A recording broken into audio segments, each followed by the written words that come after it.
Maybe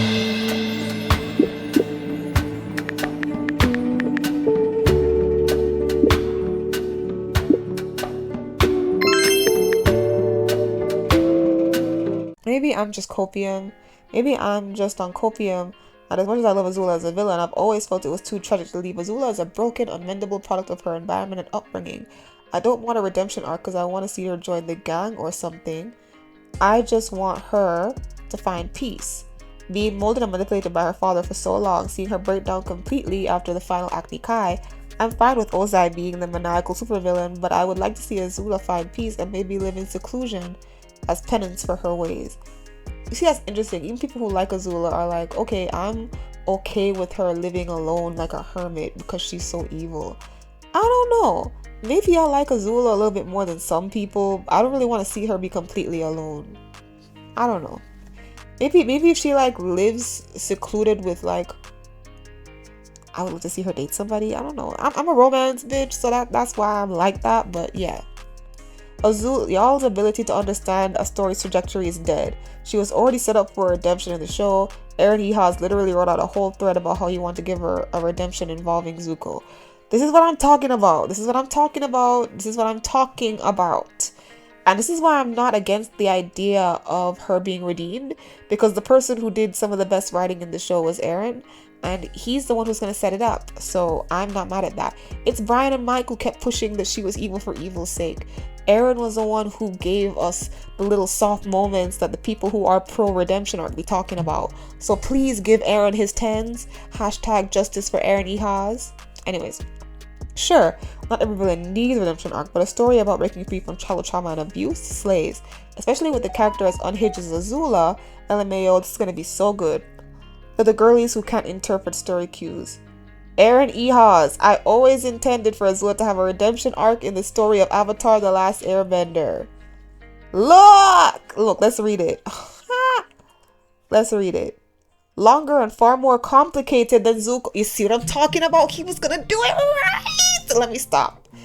I love Aaron Ehas because he knows how to go low and slow. He knows how to build something up. He was gonna make hers longer and more complicated than Zuko's, because you guys who think she doesn't have one, you are correct. She can't just become good like snap at the drop of a hat. She can't. So Aaron was going to make hers longer. She was probably going to have to go through a lot more than Zuko and go through a lot more trials and tribulations to become good. Because for anyone to change, everybody has to go through a different journey to become a different person. And if Aaron was going to do that, he would have to make it longer than Zuko's for it to make sense. And this is what I love Aaron, because he always makes stuff make sense. How am I not following him? Because I'm not on Twitter as often as I should be. I'm following him now. Don't worry about it. He put this out in 2019, okay? Because he's just starting to talk, because Brian and Mike, they just love to act like Aaron was not as big of a part of it as he was. Despite it all, her brother Zuko would be there for her, believing in her, sticking by her, doing his best to understand and help her hold her pain that she can no longer hold alone. Aww. Zuko, patient, forgiving, and unconditionally loving, all strength he gained from Uncle Iroh. And you can see it in the comics. Even though I don't like the comics all the way, you see in the comics that like everybody's just like, why are you bringing Azula? Why are you talking to her? Why are you being nice to her? And he's just like, this is my sister. If I can change, she can change. And you know what? That is a point to Zuko. He be annoying me sometimes, but Zuko is a good nigga. Alright. That's how she would have gotten out and changed. With the faith and love of someone she had hurt, but who stuck by her anyway. This is what me and my dad were just talking about it. How do you think Azula would change? And he said she have to go through something. And I was like, what if somebody she cared about got hurt and she finally felt bad? I think that's one of the main ways she could finally start to change. Alright? Just as he had been saved by faith and love from somebody he had hurt who stuck by him, like Iroh. So as Zuko is becoming more like Iroh, Zuko would become Azula's Iroh. I could see that. And that is also a way of breaking the generational trauma in their family. See, I know in the first half it seemed like I was against it, but I'm turning around because the Aaron Ehas is making it make sense. I'm not screaming, I swear, I'm just talking loud. I'm passionate. And I always imagine that after coming out to the other side, she would be one of those people who hilariously overshares her own feelings all the time, that she would be a bit apologetic, like a Canadian version of Azula. I could actually see this happening. And considering this is he is partially the person who wrote her, It makes sense. Alright? Hope this is more than April Fool's jokes. Will be cool to see this in a future book. Not an April Fool's jokes. Oops, I picked a bad day for my earnest thoughts on Azula's redemption's path. Yes! So there you guys have it. Okay, the creator, well, one of the writers, sorry, not the creator, the writer, is pro Azula redemption. So let us get into Kara before we end this video. And then I'll get into my overall thoughts about this. Okay? Let's get into Kara. Alright. The replies are so annoying. Oh my effing god. She doesn't need a redemption arc, but she was emotionally abused and groomed by her father into being a war criminal when she was 14. Please be serious. So because somebody was abused, that means they need to change, but she's the unabused. Okay, let's play devil's advocate for half a second, then I'll stop. It's like when a little boy gets touched by an adult, and then they grow up and they touch as an adult. Are you saying that this person is to be forgiven because they were hurt as a kid? Because what I'm saying is, right, if people don't want her to be redeemed, I think that's okay. Because in the same way that Azula hurt a lot of people because she was hurt, is it that we just have to forgive people who hurt people if they were hurt by other people? Because sure, there are some people, like some serial killers, who just hurt people even though they had a perfectly fine family. And then there are serial killers who hurt people because they had a terrible family. Is the difference that we should forgive the serial killer that had a terrible family, but not the serial killer that didn't? Tell me if I'm going too far off base here. But I think that we should really think about the fact that we're using the fact that she was hurt to justify her hurting other people. Think about that. Now, don't bring up Zuko. Like I said before, I don't love Zuko all the time either, but I just thought about it, and, I feel like they don't consider that because she's a girl and she's young, which is fine, have your biases, but that's still a conversation. Do people who hurt people need to be forgiven because they were hurt by others? Or is it just hurt people who hurt people for no reason that need to stay villains? I'm just wondering. It's one of the reasons why I don't like a certain character in My Hero Academia, because from what it looks like, he was just hurting niggas for no reason. Now, maybe not. His mom is kind of... I don't know. I'll look into that more. Okay. If anyone in the series read that... read, girl. If anyone in the series is earned a redemption arc they didn't get, it's Azula. She's not rotten to the core, and if you think that, you watched Atla with your eyes closed. And I hate this. And I got this in some of my other videos, like, oh, the themes went past your head. No, they did not. I'm having a discussion, whether it's Atla or Korra, on different sections of the show. I got a comment from somebody who said they're from the Asian community, just when I brought up some stuff about Korra. And, he brought up Eastern versus Western, and how Avatar, The Last Airbender, had Western themes, like the way they drew the dragons and the Western standoff in that season 2 episode. And I'm like, when I brought up Legend of Korra, East versus West, I meant politically. And when it came to like Airbender culture that was already established to be Eastern, I was not talking about the little Western things that they put up there. I literally made a whole video talking about how I love the steampunk aesthetic. Steampunk is not an Eastern thing. So I'm not saying that Atla is completely perfect and never brought in Western stuff. But it was something that it did bring in. Was not insulting to Eastern people or changing their customs. What I was saying in that little context is that why do we need to have Western politics injected into Eastern politics like that? Why does it make it seem like all Eastern political and some Eastern ways of life, not Eastern folklore like dragons, because dragons aren't real? You're talking about how Eastern dragons are actually drawn differently and actually war dragons. I actually know that.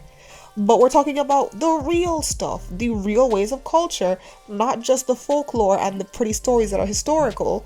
Why do they need to change the historical context of the politics? That is where I was coming from there. But in this section, right, people always claim that if you disagree with them, or if you have a take that seems unfavorable because of your bias, that you never watch the show properly.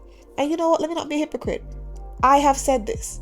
I have said, how could people watch Avatar and then watch Korra and then like Korra? How?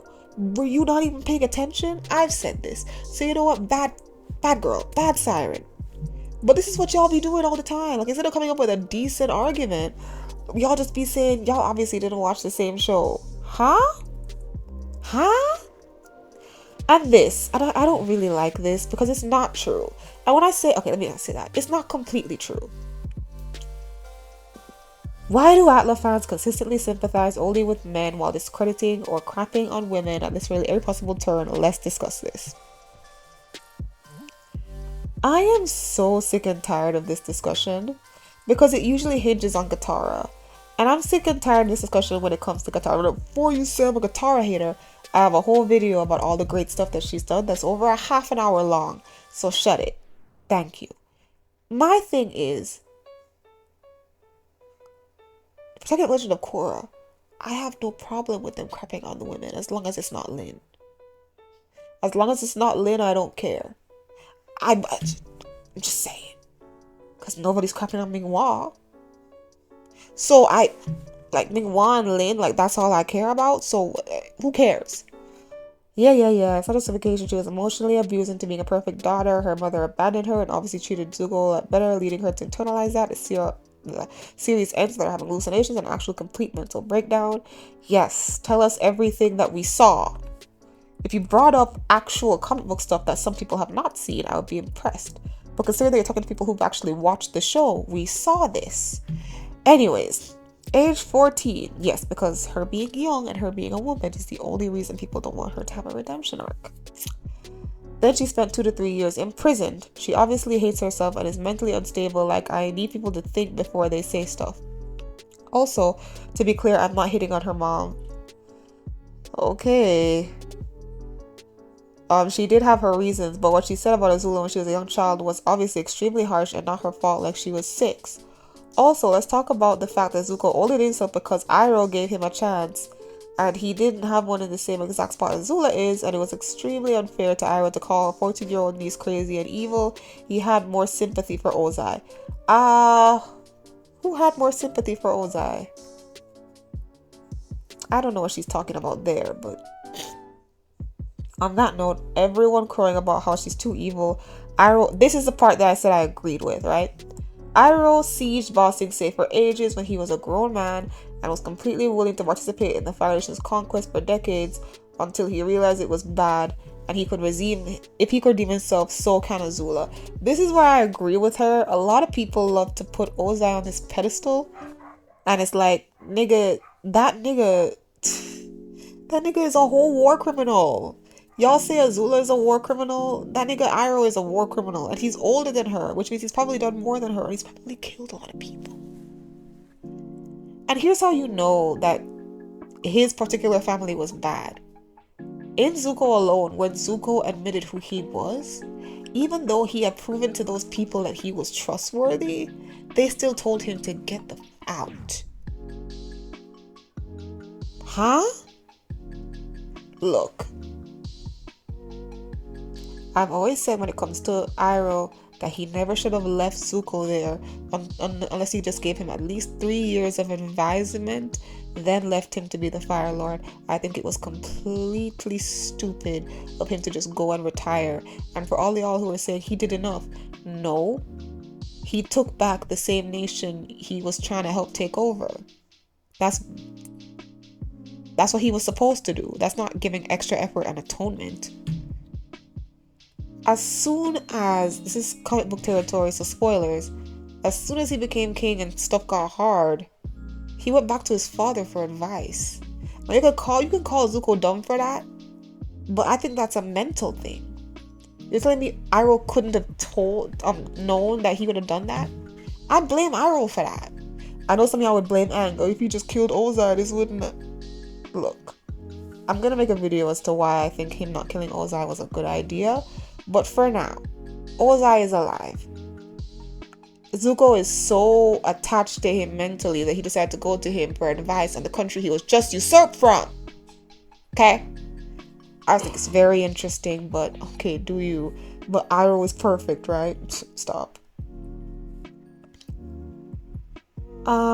Yeah.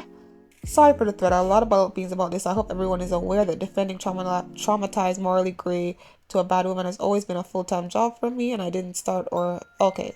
So she said that she does this a lot, which is fine. All right. This person says, I think a redemption arc would take away from the tragedy of it all.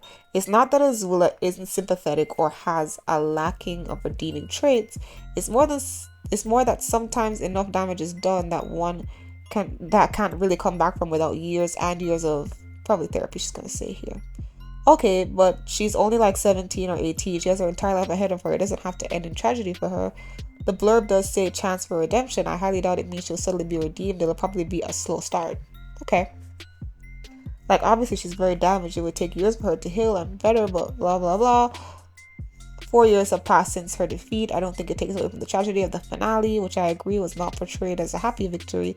And the thing is, most people who are against her being redeemed, if you look into specific replies of people who are against it, they say it's because they believe she doesn't deserve it, not because they feel it takes away from the tragedy or conflict. I don't give a damn about other people. I'm talking about me here. But my first view is literally to address the replies. I'm confused about the issue here. Yes, but you are addressing me and my comment wasn't about the replies. It's not about the topic. You can bring it into the convo with me, but that isn't what I... Oh, she's arguing with this lady. Making me so mad. Like, you just want to see her be miserable and mistreated for the rest of her life. Her abuse is never being validated in the way that it should be. Literally, like, I need people to think about something before saying she should never get redemption. Because you want a villain to be a villain, okay, then get someone else to do it. In writing, if you're going to give a character trauma, you address it in some form. Otherwise, what's the point? So they use her as a go-to villain and punching bag for crazy jokes. Oof. Is it because she's a woman? I want to know. Is it because she's a woman? So you guys feel, and I'm a woman too, if you can tell, I'm a girl. I see both sides, honestly, but I'm still in the, she should get a neutral anti-villain arc, not like a full superhero and not a full bad guy. She should be like Red Hood. If you know DC, you know what I'm talking about. I should give her some Red Hood stuff. Now, there was somebody that I follow. She wanted me to blur her out, but I don't really know how I'm gonna do that. So I'm just gonna talk about the stuff I saw her say, because I agree with the stuff that I saw her say. And for the most part, she was completely disagreeing with Kara here. And I think it's interesting because with the Kara thing, right? She was saying, you know, everyone can't be a good guy. You can't. It's okay if she's just a villain. It's fine. Why is everything a problem? One of the specific things that she said, right, because she was actually going back and forth with this girl. Like, this girl was making it seem like she never watched Avatar, and I follow this girl, so I know this girl watches Avatar. She and I have a lot of the same mentality when it comes to Avatar, so there's that as well.